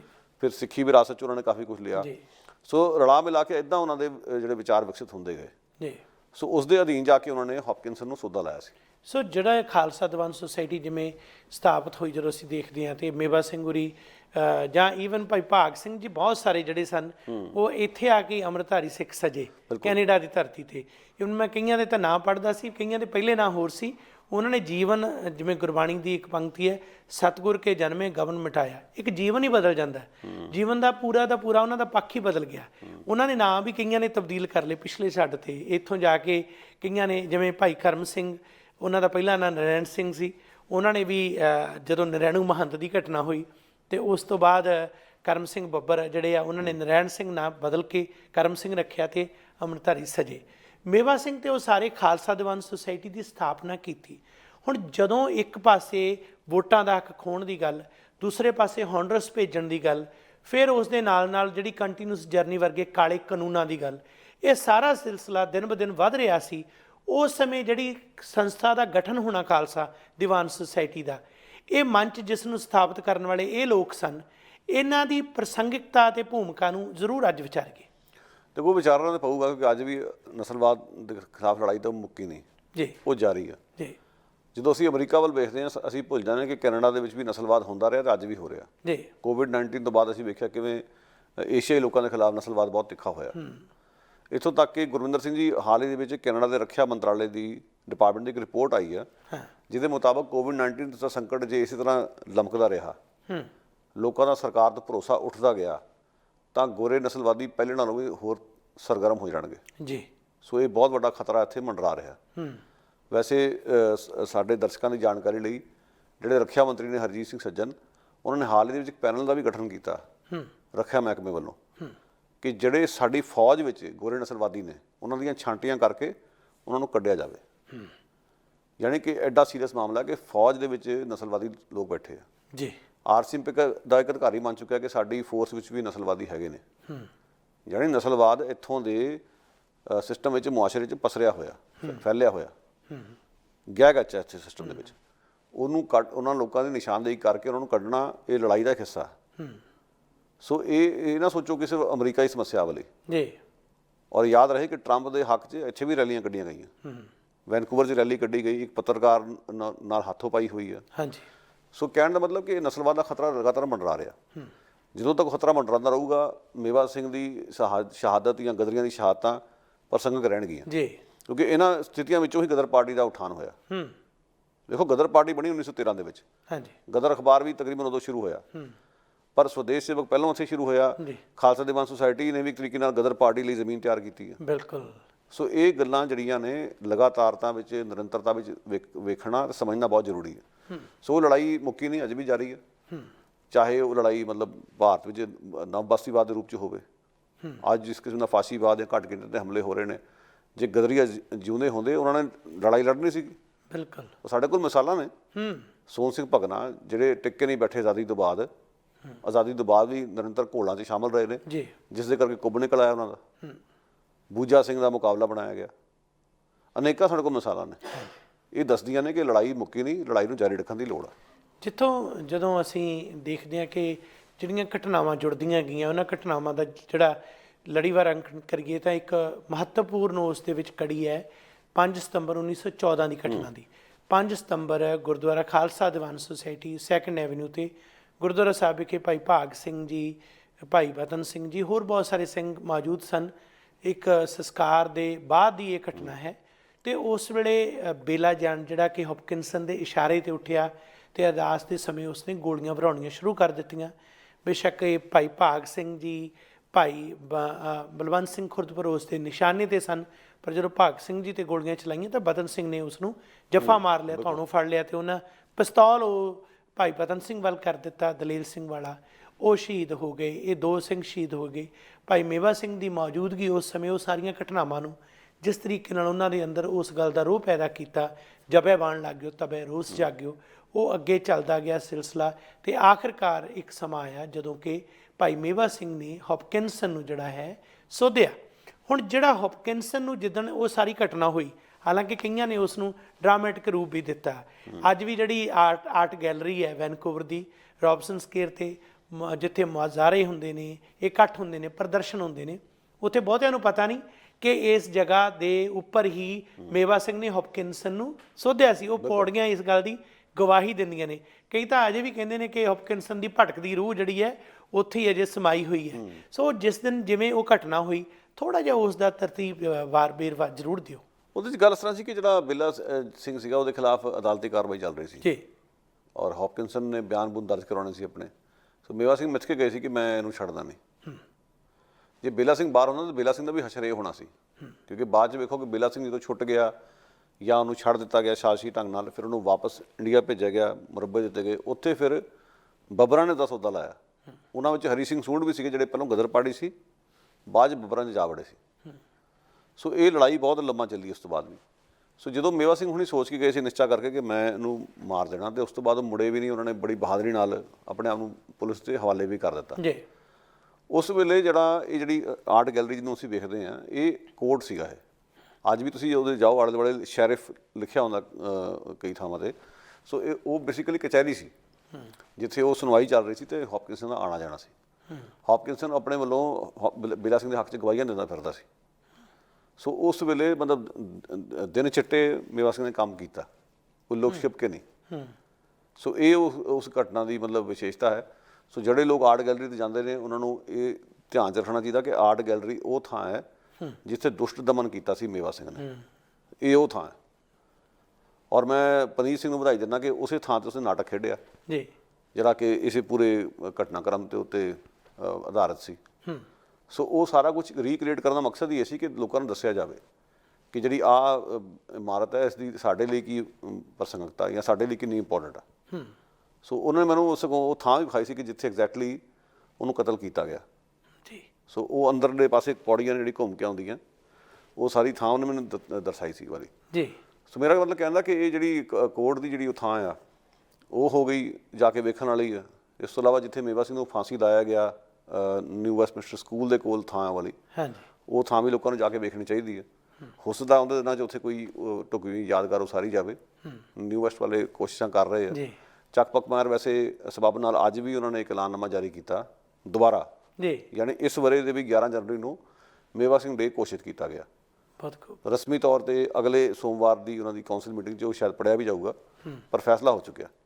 ਸੋ ਇਹ ਸਾਰੀਆਂ ਗੱਲਾਂ ਜਿਹੜੀਆਂ ਨੇ ਸਾਡੇ ਲਈ ਬਹੁਤ ਮਹੱਤਵਪੂਰਨ ਨੇ। ਵੈਸੇ ਦਰਸ਼ਕਾਂ ਦੀ ਜਾਣਕਾਰੀ ਲਈ ਜਿਹੜਾ ਆਰਟ ਗੈਲਰੀ ਦੀ ਬਿਲਡਿੰਗ ਦੇ ਉੱਪਰ ਤੁਸੀਂ ਨਿਗਾਹ ਮਾਰੋ, ਉੱਪਰ ਕਾਮਾਗਾਟਾ ਮਾਰੂ ਦਾ ਛੋਟਾ ਜਿਹਾ ਇੱਕ ਮਾਡਲ ਉੱਤੇ ਲਾਇਆ ਹੋਇਆ ਉਹਨਾਂ ਨੇ ਆਰਟ ਗੈਲਰੀ ਦੀ ਛੱਤ ਦੇ ਉੱਤੇ, ਜਿਹੜਾ ਬਾਹਰੋਂ ਵੇਖਿਆ ਜਾ ਸਕਦਾ। ਸੋ ਉਹ ਦੱਸਦਾ ਕਿ ਵੀ ਕਾਮਾਗਾਟਾ ਮਾਰੂ ਦਾ ਇਤਿਹਾਸ ਜਿਹੜਾ ਸਾਡੇ ਕੈਨੇਡਾ ਦੇ ਇਤਿਹਾਸ ਦਾ ਇੱਕ ਅਟੁੱਟ ਹਿੱਸਾ ਹੈ, ਉਹਨੂੰ ਦਰਸਾਉਣ ਲਈ ਉਹਨਾਂ ਨੇ ਉਸਦਾ ਇੱਕ ਛੋਟਾ ਜਿਹਾ ਮਿਨੀਏਚਰ ਉੱਤੇ ਜਿਹੜਾ ਉੱਤੇ ਤੁਸੀਂ ਵੇਖ ਸਕਦੇ ਹੋ ਜਾ ਕੇ ਅੱਜ ਵੀ। ਇੱਕ ਗੱਲ ਤਾਂ ਸਪਸ਼ਟ ਹੈ ਕਿ ਜਿਵੇਂ ਉਹ ਜੇਲ੍ਹ ਜਿੱਥੇ ਉਹਨਾਂ ਦੀ ਸ਼ਹਾਦਤ ਹੋਈ, ਜਾਂ ਉਹ ਆਰਟ ਗੈਲਰੀ ਜਿੱਥੇ ਉਹਨਾਂ ਹੌਪਕਿੰਸਨ ਨੂੰ ਸੋਧਿਆ, ਜਾਂ ਅਜੇ ਤੱਕ ਜਿਹੜਾ ਸਹਿਮ ਹੈ ਹੌਪਕਿੰਸਨ ਨੂੰ ਸੋਧਣ ਵਾਲਾ, ਉਹ ਜਿਹੇ ਨਸਲਵਾਦੀਆਂ ਨੂੰ ਮੇਵਾ ਸਿੰਘ ਦੇ ਰੂਪ 'ਚ ਡਰਾਉਂਦਾ ਰਹੇਗਾ ਕਿ ਨਸਲਵਾਦੀ ਦਾ ਕੀ ਹਸ਼ਰ ਹੋ ਸਕਦਾ, ਅਤੇ ਬਸਤੀਵਾਦੀ ਫਾਸ਼ੀਵਾਦੀ ਸੋਚ ਦੇ ਧਾਰਨੀਆਂ ਦੇ ਮਗਰ ਉਹ ਲੋਕ ਜ਼ਰੂਰ ਆਪਣਾ ਪ੍ਰਤੀਕਰਮ ਦੇਣਗੇ ਜਿਹੜੇ ਮੇਵਾ ਸਿੰਘ ਦੇ ਪੈਰੋਕਾਰ ਨੇ।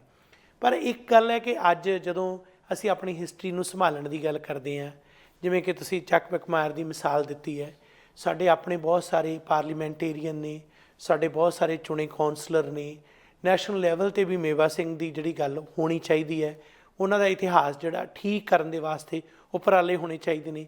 ਇੱਕ ਗੈਰ ਪੰਜਾਬੀ ਗੈਰ ਇੰਡੀਅਨ ਜਿਹੜਾ ਹੈ, ਬਟ ਜਿਹਦੇ ਅੰਦਰ ਇੱਕ ਸਪਿਰਿਟ ਹੈ ਚੱਕ ਪਕਮਾਰ, ਜਿਸ ਨੇ ਲਗਾਤਾਰ ਹੀ ਹਮੇਸ਼ਾ ਐਸੇ ਕੰਮ ਕੀਤੇ, ਚਾਹੇ ਸੀਏ ਦੇ ਖਿਲਾਫ ਜਿਹੜਾ ਉਸਨੇ ਆਵਾਜ਼ ਬੁਲੰਦ ਕੀਤੀ, ਚਾਹੇ ਇਹ ਮੌਜੂਦਾ ਸਮੇਂ ਅੱਜ ਜਿਹੜਾ 11 ਜਨਵਰੀ ਦਾ ਦਿਨ ਮੇਵਾ ਸਿੰਘ ਦੇ ਜਿਹੜਾ ਘੋਸ਼ਟ ਪਿਛਲੇ ਸਾਲ ਵੀ ਅਤੇ ਅੱਜ ਫਿਰ ਉਸ ਨੂੰ ਯਾਦ ਦਿਵਾਇਆ, ਅਸੀਂ ਉਸ ਦਾ ਧੰਨਵਾਦ ਕਰਦੇ ਹਾਂ। ਪਰ ਸਾਡਾ ਫਰਜ਼ ਬਣਦਾ ਕੋਈ ਨਾ ਕੋਈ ਐਸੀ, ਚਾਹੇ ਉਹ ਆਰਟ ਗੈਲਰੀ ਵਾਲੀ ਜਗ੍ਹਾ ਹੈ, ਚਾਹੇ ਜੇਲ੍ਹ ਵਾਲੀ ਜਗ੍ਹਾ ਹੈ, ਕਿਤੇ ਨਾ ਕਿਤੇ ਤੇ ਦੁਨੀਆ ਦੇਖ ਸਕੇ ਕਿ ਕਿੱਡਾ ਸਾਡਾ ਜਿਹੜਾ ਮਹਾਨ ਇਤਿਹਾਸ ਹੈ, ਅਤੇ ਕਿੱਡੇ ਸਾਡੇ ਜਿਹੜੇ ਇਹੋ ਜਿਹੇ ਸ਼ਹੀਦ ਨੇ ਜਿਨ੍ਹਾਂ ਨੇ ਬਸਤੀਵਾਦ ਅਤੇ ਨਸਲਵਾਦ ਨੂੰ ਜੂਲੋਂ ਪੁੱਟਣ ਦੇ ਵਾਸਤੇ ਅੱਜ ਤੋਂ 1 ਸਦੀ ਪਹਿਲਾਂ ਐਡਾ ਵੱਡਾ ਸੰਘਰਸ਼ ਕੀਤਾ। ਗੱਲ ਅਸਲ ਗੁਰਵਿੰਦਰ ਸਿੰਘ ਜੀ, ਜਿਹੜਾ ਪੁਰਾਣਾ ਗੁਰਦੁਆਰਾ ਜਿਹੜਾ ਕਿ ਹੁਣ ਨਹੀਂ ਰਿਹਾ, ਜਿਹੜਾ ਕਿ ਮਤਲਬ ਵੇਚ ਦਿੱਤਾ ਗਿਆ ਜੀ, ਵੇਚ ਕੇ ਪਤਾ ਨਹੀਂ ਕੀ ਕੀਤਾ ਗਿਆ ਕੀ ਨਹੀਂ ਕੀਤਾ ਗਿਆ, ਉਸ ਥਾਂ 'ਤੇ ਚੰਗੀ ਗੱਲ ਇਹ ਹੋਈ ਕਿ ਨਿਸ਼ਾਨਦੇਹੀ ਲਈ ਇੱਕ ਪਲੈਕ ਲਾ ਦਿੱਤੀ ਗਈ ਹੈ ਜਿੱਥੇ ਦੱਸਿਆ ਕਿ ਇੱਥੇ ਗੁਰਦੁਆਰਾ ਹੁੰਦਾ ਸੀ ਜੀ। ਇਸ ਤਰ੍ਹਾਂ ਛੋਟੀਆਂ ਛੋਟੀਆਂ ਕੋਸ਼ਿਸ਼ਾਂ ਹੋ ਸਕਦੀਆਂ। ਜਿੱਥੇ ਮੇਵਾ ਸਿੰਘ ਨੂੰ ਫਾਂਸੀ ਦਿੱਤੀ ਗਈ ਉੱਥੇ ਵੀ ਕੋਈ ਯਾਦਗਾਰੀ ਚਿੰਨ੍ਹ ਲੱਗ ਜਾਵੇ ਜੀ, ਜਿੱਥੇ ਉਹਦਾ ਸੌਦਾ ਲੱਗਾ ਹੌਪਕਿੰਸਨ ਦਾ ਹੋਇਆ ਉੱਥੇ ਵੀ ਕੋਈ ਇਸ ਤਰ੍ਹਾਂ ਯਾਦਗਾਰੀ ਚਿੰਨ੍ਹ ਹੋਵੇ। ਇਹ ਤਾਂ ਕੋਸ਼ਿਸ਼ਾਂ ਭਾਈਚਾਰੇ ਵੱਲੋਂ ਜੇ ਉਪਰਾਲੇ ਹੋਣਗੇ ਤਾਂ ਹੀ ਹੋਊਗਾ। ਅਫਸੋਸ ਦੀ ਗੱਲ ਹੈ ਕਿ ਜਿਹੜੀਆਂ ਸੰਸਥਾਵਾਂ ਮੇਵਾ ਸਿੰਘ ਨੇ ਖੜੀਆਂ ਕੀਤੀਆਂ ਅੱਜ ਨੂੰ ਕਲੰਕਿਤ ਕਰਨ ਵਾਲੇ ਉੱਤੇ ਕਾਬਜ਼ ਨੇ, ਜਿਹੜੇ ਉਸ ਗੌਰਵ ਇਤਿਹਾਸ ਨੂੰ ਕਲੰਕਿਤ ਕਰਦੇ ਹੋਏ ਮੋਦੀ ਵਰਗਿਆਂ ਦੀ ਉੱਥੇ ਆਓ ਭਗਤ ਕਰਦੇ ਆ। ਅੱਗੇ ਇੰਦਰਾ ਗਾਂਧੀ ਦੀ ਵੀ ਆਓ ਭਗਤ ਇਹਨਾਂ ਨੇ ਕੀਤੀ ਹੈ। ਸੀਏ ਵਰਗਾ ਮੁੱਦਾ ਆਇਆ ਤੇ ਬਿਲਕੁਲ ਹੀ ਸਰਕਾਰ ਦੇ ਨਾਲ ਖੜ ਗਏ। ਹੁਣ ਤਾਂ ਲੋਕਾਂ ਦਾ ਰੋਹ ਵੇਖ ਕੇ ਕਿਸਾਨਾਂ ਦੇ ਮਾਮਲੇ 'ਚ ਬਿਲਕੁਲ ਜਿਹੜਾ ਪੈਂਤੜਾ ਬਦਲ ਲਿਆ ਉਹਨਾਂ ਨੇ। ਪਰ ਹਾਲਾਤ ਇਹ ਕਿ ਸੰਗਤ ਜੇ ਅੱਜ ਵੀ ਉੱਠ ਖੜੇ ਤਾਂ ਉਹਨਾਂ ਤੋਂ ਧੌਣ ਦੇ ਗੋਡਾ ਧਰ ਕੇ ਤੁਸੀਂ ਆਪਣੀ ਕਈ ਗੱਲਾਂ ਬਣਵਾ ਸਕਦੇ ਹੋ। ਹੁਣ ਉਹ ਸਿਰਫ ਕਹਿਣ ਨੂੰ ਤੇ ਮੇਵਾ ਸਿੰਘ ਦੇ ਆਪਣੇ ਆਪ ਨੂੰ ਵਾਰਸ ਕਹਾਉਂਦੇ, ਮੇਵਾ ਸਿੰਘ ਦੀ ਫੋਟੋ ਵੀ ਲਾਈ ਲੰਗਰ ਹਾਲ 'ਚ, ਗੱਲਾਂ ਬੜੀਆਂ, ਪਰ ਮੇਵਾ ਸਿੰਘ ਦੀ ਸੋਚ ਤੋਂ ਕੋਹਾਂ ਦੂਰ ਨੇ। ਉਲਟ ਗੱਲ ਹੈ ਉਹਨਾਂ ਵਿੱਚ ਵੀ ਇਹੋ ਜਿਹੇ ਲੋਕ ਬੈਠੇ ਆ ਜਿਹੜੇ ਮੂੰਹ ਪਾੜ ਕੇ ਕਹਿੰਦੇ ਨੇ ਕਿ ਮੇਵਾ ਸਿੰਘ ਨੂੰ ਸ਼ਹੀਦ ਨਾ ਮੰਨਿਆ ਜਾਵੇ, ਇਹ ਅਜੇ ਗੱਲ ਦਰੁਸਤ ਨਹੀਂ, ਇਹ ਵਿਵਾਦਗ੍ਰਸਤ ਹੈ। ਯਾਨੀ ਇਹੋ ਜਿਹੇ ਅਕਿਰਤਕਨ ਲੋਕ ਬੈਠੇ ਆ। ਅਕਿਰਤਕਨਤਾ ਦੇ ਹੱਥ ਵੇਖੋ ਕਿ ਬੈਠੇ ਆ ਅਸੀਂ ਇੱਥੇ ਇਹਨਾਂ ਮੁਲਕਾਂ 'ਚ ਉਹਨਾਂ ਦੀ ਬਦੌਲਤ ਆ ਜੀ, ਤੇ ਅਸੀਂ ਉਹਨਾਂ ਨੂੰ ਹੀ ਆਪਣਾ ਨਾਇਕ ਮੰਨਣ ਤੋਂ ਇਨਕਾਰੀ ਹਾਂ। ਇਸ ਤੋਂ ਵੱਡੀ ਸ਼ਰਮ ਦੀ ਗੱਲ ਕਿਹੜੀ ਹੋਏਗੀ?